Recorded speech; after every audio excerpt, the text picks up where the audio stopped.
Do you have any control or say on whether your partner brings your kids around their new spouse? So sort of similar to one of the questions we just talked about, but the answer is yes with an asterisk. And what I mean by that is you can put whatever provisions you want, sort of governing behavior with new spouses, new girlfriends, new boyfriends, new partners. The question is really about policing it. And let's say you have a provision in your judgment that says you can't introduce a new person to your kids within 6 months after the judgment's entered.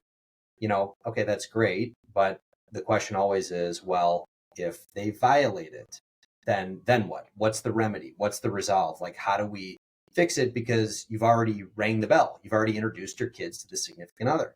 So it's always this cost benefit analysis. It's always like, well, again, like, does it really matter? And I appreciate that it matters from an emotional perspective. Absolutely. In terms of a legal perspective, it's like, okay, do you get your hand slapped? Maybe. Is it part of a larger exhibition of violating the orders? That could be persuasive.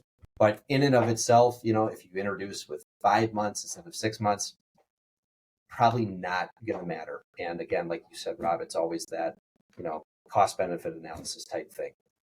Well, it's good to know, good to hear from a divorce attorney, because when you're going through it, all you know is what you're feeling. And if we're trying to get this done quick, save time, save money, these are the kind of tips that can help everybody move on, which is the goal of all of this.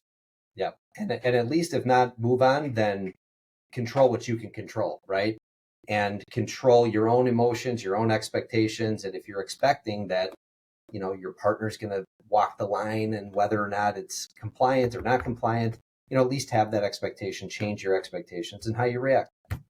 That's a great way to put it. Manage your expectations, lower your expectations. It sounds bad, but like find where to put your limited energy into.